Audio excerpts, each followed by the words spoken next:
लकड़हारे ने पेड़ से कहा, ए पेड़, मेरे बच्चे भूखे हैं, मुझे कुछ लकड़ी दे दे ताकि बेचकर खाने का इंतजाम कर सकूं। अचानक पेड़ ने एक मोटी शाखा गिरा दी। लकड़हारा खुशी खुशी वो शाखा लेकर चला गया। उसके बाद वो बार बार आने लगा, कभी और लकड़ी मांगता, कभी पेड़ की छाल, यहाँ तक कि उसने पेड़ की जड़ें तक निकाल ली। फिर एक दिन वह आया और बोला, अब मुझे तेरा पूरा तना चाहिए, मुझे अपना घर बनाना है। पेड़ टूटकर जमीन पर गिर पड़ा और लकड़हारा वो तना भी उठाकर ले गया। समय बीतता गया। लकड़हारा अब बूढ़ा हो चुका था। एक दिन वो फिर लौटा तो देखा कि अब वहाँ पेड़ का थोड़ा सा हिस्सा बचा था। पेड़ ने बूढ़े लकड़हारे को देखा और धीरे से कहा, अब मेरे पास देने के लिए तो कुछ नहीं बचा, लेकिन अगर तुम चाहो तो मेरी बची खुची छाया में बैठकर थोड़ा आराम कर लो। ये पेड़ एक बाप की मिसाल है। हम सारी जिंदगी उसे अपने फायदे के लिए काटते रहे और जब हमें उसकी कदर का एहसास हुआ तब तक वो इस दुनिया से जा चुका था।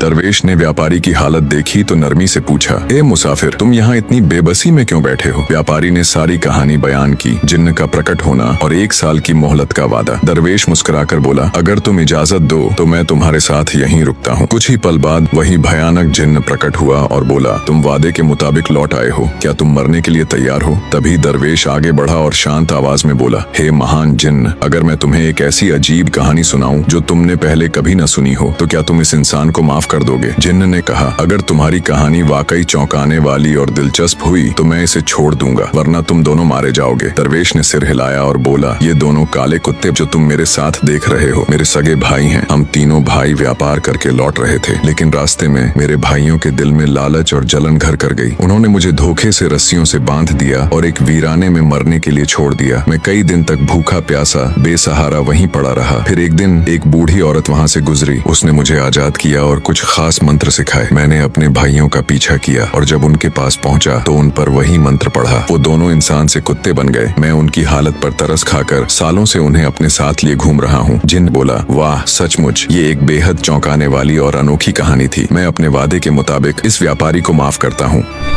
एक दरवेश को जब भी भूख लगती थी खाना अपने आप उसके सामने आ जाता था। वह शुक्र अदा करके खा लेता और बाकी दिन इबादत में गुजार देता। एक दिन सुबह जब वह जागा तो हैरान रह गया कि आज खाने के लिए कुछ भी मौजूद नहीं था। उसने दिल में सोचा, शायद थोड़ी देर में आ जाएगा। वह इंतजार करता रहा। भूख बढ़ती गई मगर खाना नहीं आया। आखिर उसका सब्र जवाब दे गया और वह खाने की तलाश में निकल पड़ा। चलते चलते वह एक यहूदी के घर पहुंचा और अदब से बोला, क्या मुझे थोड़ा सा खाना मिल सकता है? यहूदी को उस पर तरस आ गया और उसने 2 रोटियां दे दी। दरवेश शुक्रगुजारी के साथ वापस चल पड़ा। रास्ते में यहूदी का कुत्ता उसके पीछे लग गया और जोर जोर से भौंकने लगा। दरवेश ने एक रोटी उसकी तरफ फेंक दी। कुत्ते ने तुरंत उठाकर खा ली। जैसे ही वह आगे बढ़ा कुत्ता फिर भौंकने लगा। मजबूर होकर दरवेश ने दूसरी रोटी भी उसकी तरफ फेंक दी। कुत्ते ने वह भी खा ली लेकिन फिर भी पीछे आकर भौंकने लगा। गुस्से में दरवेश बोला, ऐ बेशर्म कुत्ते, तेरे मालिक के घर से मुझे 2 रोटियां मिली थी, मैंने दोनों तुझे दे दी, फिर भी तू मुझ पर भौंक रहा है। यह सुनते ही कुत्ता बोल उठा, बेशर्म, मैं नहीं तुम हो। मैं 2 दिन से भूखा हूँ। मेरा मालिक कभी समय पर खाना नहीं देता, फिर भी मैं उसका दरवाजा छोड़कर किसी दूसरे के दरवाजे पर नहीं जाता। और तू कैसा अपने मालिक का वफादार है कि तुम्हें सिर्फ एक दिन खाना न मिला तो फौरन दूसरे के दरवाजे पर मांगने जा पहुंचे। ये सुनकर दरवेश का दिल कांप उठा। जब वह अपने ठिकाने पर वापस लौटा तो उसका खाना उसके सामने रखा था।